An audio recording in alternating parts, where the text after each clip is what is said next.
Assalamualaikum warahmatullahi wabarakatuh. Salam sejahtera untuk kita semua. Perkenalkan, nama saya Hardianti Sultan. Saya adalah salah satu staf dosen pengajar di Universitas Tadulako, Fakultas Pertanian, Program Studi Agribisnis. Spesialisasi saya adalah mengajar mata kuliah dengan keahlian khusus Manajemen Agribisnis untuk level S1 di Fakultas Pertanian Universitas Tadulako. Video ini merupakan pernyataan diri dosen dalam unjuk kerja bakti pelaksanaan Tridharma Perguruan Tinggi di bidang pengajaran. Pada hari ini, saya akan menjelaskan metode pengajaran saya dengan menggunakan metode DIA pada salah satu mata kuliah yang saya ampu, yaitu mata kuliah Pengantar Ilmu Ekonomi untuk Mahasiswa Agribisnis dengan bobot 2 SKS. Metode DIA merupakan singkatan dari Delivery, Interaction, and Assessment. Delivery akan menjelaskan bagaimana perkuliahan saya disampaikan pada mahasiswa. Untuk mata kuliah ini, metode yang saya gunakan pertama kali adalah metode lecture atau ceramah dengan mengedepankan partisipasi aktif mahasiswa selama perkuliahan berlangsung. Saya menerangkan materi secara lisan kepada mahasiswa, yang mana pemberian materi akan dilaksanakan secara luring atau di luar jaringan di luar kelas. Selain itu, saya juga menerapkan metode cooperative learning pada kuliah saya untuk mengorganisasikan mahasiswa ke dalam kelompok-kelompok belajar dan mengkaji teori pembelajaran. Mahasiswa nantinya akan menguji mahasiswa lain berdasarkan hasil yang ditemukan oleh kelompok mereka. Dengan metode ini, saya yakin akan meningkatkan partisipasi aktif mahasiswa dalam proses pembelajaran di kelas. Selama perkuliahan, saya akan mencoba untuk membangun partisipasi aktif mahasiswa yang mengedepankan student-centered learning. Di awal perkuliahan, saya memulai dengan pertanyaan pemantik untuk membangkitkan diskusi dan tanya jawab di dalam kelas. Tidak hanya itu, saya juga akan memberikan kuis di tengah perkuliahan untuk merefresh kembali materi yang sudah saya sampaikan. Interaksi saya dengan mahasiswa tidak dibatasi pada saat perkuliahan, tetapi saya juga akan membuka ruang diskusi dengan mahasiswa dengan menggunakan beberapa platform digital seperti WhatsApp Group dan Google Classroom. Hal ini ditujukan untuk memfasilitasi mahasiswa dalam proses belajar mengajar secara komprehensif. Berikutnya adalah assessment. Assessment itu penilaian yang akan saya lakukan pada proses belajar mengajar. Sebelum perkuliahan dimulai, mahasiswa akan diinformasikan terkait mekanisme penilaian selama perkuliahan yang tercantum dalam kontrak perkuliahan. Termasuk di dalamnya adalah item penilaian dari rubrik penilaian. Penilaian yang akan saya berikan terdiri dari 2 jenis penilaian, yaitu penilaian sumatif dan penilaian formatif. Untuk penilaian sumatif, penilaian ini bertujuan untuk mencapai hasil tujuan pembelajaran atau capaian pembelajaran. Penilaian hasil belajar mahasiswa dilakukan dengan membandingkan pencapaian hasil belajar mahasiswa dengan kriteria ketercapaian tujuan pembelajaran. Bentuk penilaian ini berupa nilai berdasarkan hasil kemampuan mahasiswa. Penilaian formatif merupakan penilaian yang dilakukan dengan tujuan untuk memantau dan memperbaiki proses pembelajaran serta mengevaluasi pencapaian tujuan pembelajaran. Bentuk penilaian formatif merupakan bentuk feedback positif kepada mahasiswa. Kedua jenis penilaian ini diharapkan mampu memberikan hasil pencapaian mahasiswa selama proses pembelajaran terukur dan konkret. Selanjutnya, saya akan membahas tentang mata kuliah yang akan saya bawakan, yaitu mata kuliah Pengantar Ilmu Ekonomi dengan bobot 2 SKS. Mata kuliah ini adalah mata kuliah wajib yang diharuskan untuk diprogram oleh seluruh mahasiswa di semester awal. Mata kuliah ini merupakan mata kuliah dasar untuk setiap pelajaran agribisnis yang akan ditempuh oleh mahasiswa pada semester-semester berikutnya. Pada mata kuliah ini, mahasiswa akan mempelajari tentang pengertian ruang lingkup, hukum permintaan, hukum penawaran, serta keseimbangan pasar. Masing-masing konsep dijelaskan melalui kurva, yaitu kurva permintaan, kurva penawaran, dan kurva keseimbangan pasar. Melalui mata kuliah ini, diharapkan mahasiswa dapat memahami materi perkuliahan yang diukur dengan kemampuan mahasiswa menjelaskan tentang konsep, pengertian, dan ruang lingkup dalam sebuah kurva permintaan, kurva penawaran, dan kurva keseimbangan. Mahasiswa mampu menjelaskan kurva permintaan, penawaran, beserta contoh real dari kondisi yang terjadi di pertanian dan menguraikan faktor-faktor yang mempengaruhi permintaan dan penawaran, serta mahasiswa harus mampu menggambarkan kondisi keseimbangan pasar melalui kurva equilibrium. Dalam video berikut, saya akan membawakan mata kuliah pengantar ilmu ekonomi dengan topik hukum permintaan, hukum penawaran, dan keseimbangan pasar. Pada perkuliahan tersebut, saya memaparkan teori terkait topik pembelajaran. Setelah itu, saya akan memberikan kuis interaktif, lalu akan memberikan penilaian atau asesmen kepada mahasiswa dalam bentuk pembagian kelompok, dan mahasiswa akan menguji kelompok lainnya sehingga setiap mahasiswa akan mengetahui materi yang saya berikan. Untuk penilaian terhadap mahasiswa ada beberapa komponen. Yang pertama yaitu tugas individu sebesar 15%, tugas kelompok 15%, middle test atau UTS 30%, dan final test atau UAS 40%. Demikian 3 teknik pengajaran yang saya sampaikan terkait mata kuliah pengantar ilmu ekonomi, mulai dari delivery, interaction, and assessment. Selanjutnya saya akan menampilkan proses pembelajaran mata kuliah pengantar ilmu ekonomi secara luring di dalam kelas. Selamat menyaksikan. Assalamualaikum warahmatullahi wabarakatuh. Waalaikumsalam warahmatullahi wabarakatuh. Salam sejahtera kita semua. Kita bertemu lagi hari ini di pertemuan yang ketiga ya. Pertemuan ketiga hari ini itu lanjutan dari pertemuan minggu lalu.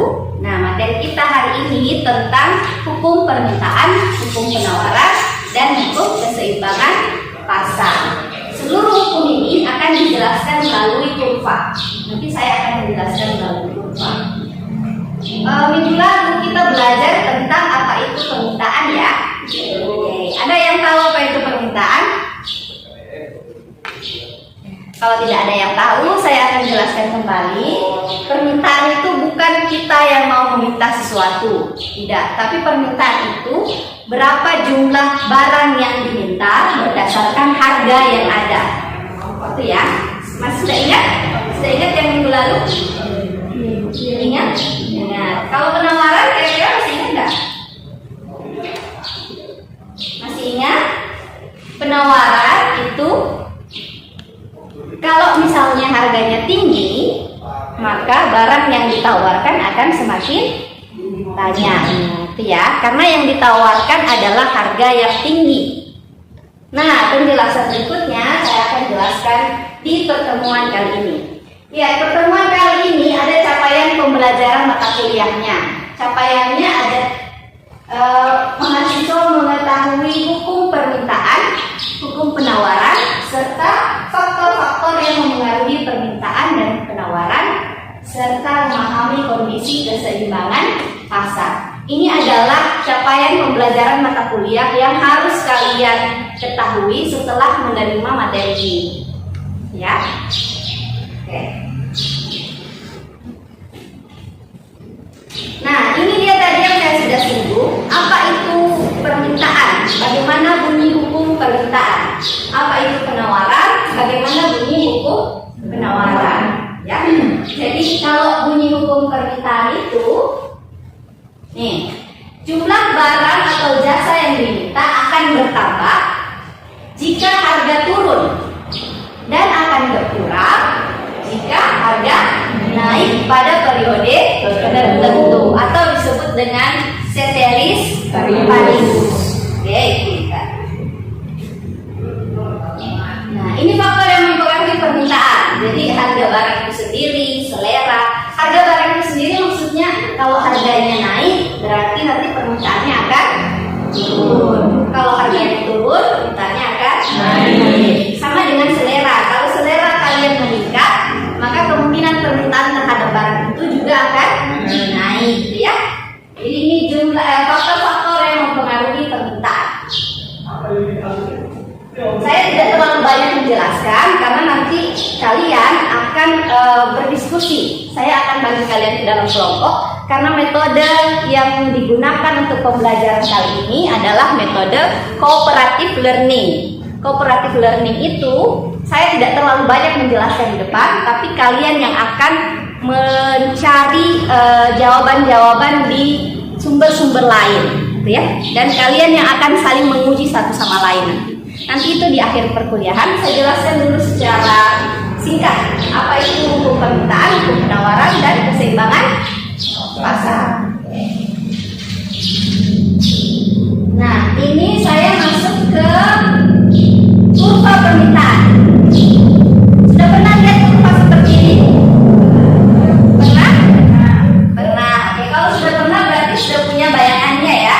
Jadi kurva permintaan itu selalu gambarnya seperti yang di atas. Saya tulis ulang. Kalau gambar kurva nanti teman-teman harus tahu yang mana duluan digambar. Sumpunya ya. Ini price atau harga, dan ini quantity atau jumlah. Tadi bunyi hukum permintaan apa bunyinya?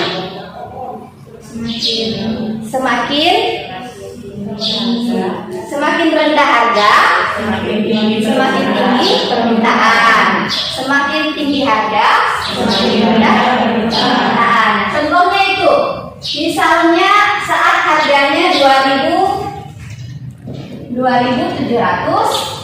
permintaannya berapa? 50. Misalnya saat harganya 2.300, permintaannya menjadi 90.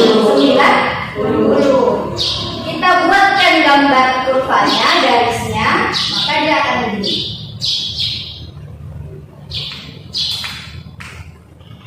Kedua titik ini harus dihubungkan menjadi gini.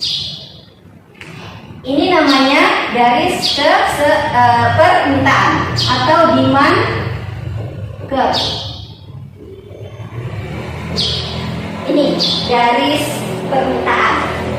Ya, jadi jangan sampai terbalik. Hukumnya itu positif dan negatif. Saat ada satu yang positif, maka satunya akan menjadi negatif. Saat satunya negatif, satunya pasti akan menjadi positif. Itulah hukum permintaan. Ya. Oke, kita beralih ke penawaran. Kalau penawaran, hukumnya terbalik dengan permintaan. Bukan terbalik, dia sebanding atau selurus. Kalau misalnya harganya tinggi, maka pasti penawarannya juga ikut tinggi. Kenapa begitu? Saya kasih contoh, misalnya saya punya barang yang sama, anggaplah ini spidol A, ini spidol, anggap ya, ini juga spidol. Ini harganya 5.000, ini harganya 15.000. Saya sebagai penjual, kalau ada konsumen yang datang, yang mana yang saya tawarkan ke konsumen? Yang harganya lebih tinggi. Nah, itu. Jadi teorinya itu seperti itu. Sebagai penjual, saya akan menawarkan yang harganya paling tinggi. Makanya bunyi hukumnya adalah hukum penawaran berbanding lurus dengan harga. Ya. Jadi semakin tinggi harga, maka penawarannya juga akan semakin tinggi. Oke. Sampai sini ada pertanyaan? Ada yang mau bertanya? Oke. Siapa ini? Kita pilih. Silahkan. wabarakatuh. Waalaikumsalam warahmatullahi wabarakatuh. Terima kasih atas kesempatannya. Perkenalkan, nama saya Putri Sulfiani dengan NIK 321211196. Saya ingin bertanya, apakah boleh dijelaskan kembali apa itu Seteris paribus dan faktor apakah yang dimaksud dalam konsep tersebut? Oke, terima kasih. Siapa tadi namanya? Putri Sulfiani. Putri, terima kasih Putri. Ada lagi yang mau bertanya? Saya jawab dulu satu ya. Jadi Putri ini minta untuk dijelaskan kembali Ceteris paribus. Kamu bisa menyebut Ceteris paribus, ada juga di buku yang menyebut Cataris paribus. Jadi itu sama ya. Saya perlihatkan kembali dulu Ceteris paribus. Nah ini, misalnya kita mau melihat Ceteris paribus ini di hukum penawaran, nah, misalnya di hukum penawaran. Hukum penawaran berbanding lurus dengan harga barang. Harga barang ini merupakan faktor yang mempengaruhi terjadinya hukum permintaan, ya kan? Harga barang. Hukum ini tidak berlaku mutlak atau ceteris paribus. Maksudnya adalah dia akan berbentuk seperti itu kurvanya berbanding lurus saat kita tidak mempertimbangkan faktor lain atau faktor lain dianggap mutlak atau konstan, kita hilangkan. Misal contohnya ini ada beberapa faktor: faktor biaya produksi, faktor teknologi, faktor harapan, faktor kebutuhan, dan lain-lain. Misalnya saya hanya ambil satu faktor, misalnya faktor biaya produksi. Kira-kira harga itu pengaruhnya ke biaya produksi apa? Harga akan semakin tinggi kalau biaya produksinya tinggi, iya kan? Ya. Kalau biaya produksinya tinggi, harganya itu tinggi, maka penawarannya juga akan tinggi. Nah, kita ambil satu saja faktor. Faktor yang lain kita tidak anggap. Jadi tidak usah lagi anggap dulu faktor teknologinya. Karena bisa jadi kalau biaya produksinya tinggi, tapi ada teknologi, dibantu sama teknologi. Misalnya pernah nggak kalian lihat kenapa produk Cina, barang-barang Cina itu murah-murah semua? Padahal mereka produksinya banyak, ya kan? Harusnya kan biaya produksinya tinggi kan? Tapi kenapa pas sampai di kita harganya murah? Itu karena teknologi yang mereka gunakan, teknologi canggih misalnya. Misalnya mereka memproduksi massal dan lain-lain. Berarti itu tidak boleh kita masukkan dalam faktor biaya produksi. Itu. Jadi kalau kita mau lihat hukum penawarannya, ambil satu saja faktor. Faktor yang lain harus dianggap konstan atau tidak ada. Itu yang namanya ceteris paribus atau ceteris paribus. Sampai sini paham? Jadi keseimbangan pasar itu saat permintaan bertemu dengan penawaran. Contohnya permintaan terhadap ponsel misalnya. Misalnya tahun ini permintaan terhadap ponsel 1.000, penawarannya juga 1.000, maka mereka akan ketemu di titik tengah. Karena yang ditawarkan 1.000, yang diminta juga 1.000. Nah, ini saya akan bentuk 3 kelompok. Kalian akan saya bagi menjadi 3 kelompok. Silakan dipilih temannya, dibagi 3 kelompok. Kelompok 1 membahas tentang permintaan, kelompok 2 membahas tentang penawaran, kelompok 3 membahas tentang keseimbangan pasar. Silakan nanti dipakai handphonenya untuk mencari sumber-sumber yang kalian bisa temukan paling cepat. Misalnya kalian cari contoh permintaan, contoh dengan angka-angkanya ya. Jadi kalian bisa buat dalam sebuah kurva. Itu kalian diskusikan.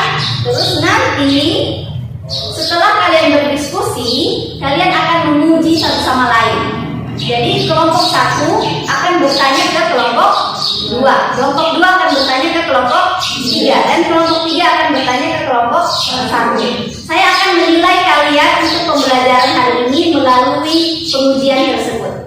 Jadi bukan saya yang bertanya, tapi di antara kalian yang akan bertanya. Oke, siap?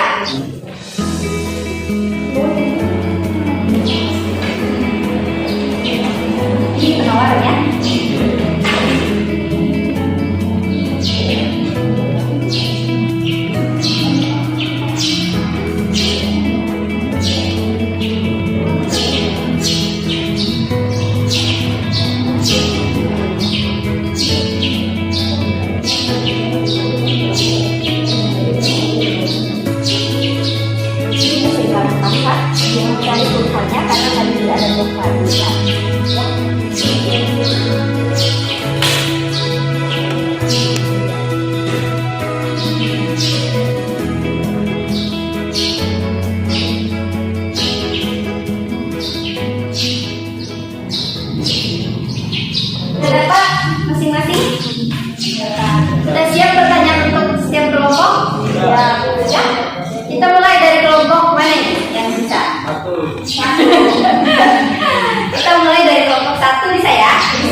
kesempatan yang diberikan kepada saya perwakilan dari kelompok 1 ingin bertanya kepada kelompok 2, bisa diilustrasikan contoh hukum permintaan dalam kegiatan agribisnis. Misalkan kalian ilustrasikan. Itu saja pertanyaannya. Terima kasih. Oke, siapa yang mau jawab? Di kelompok 1? Oke, silakan.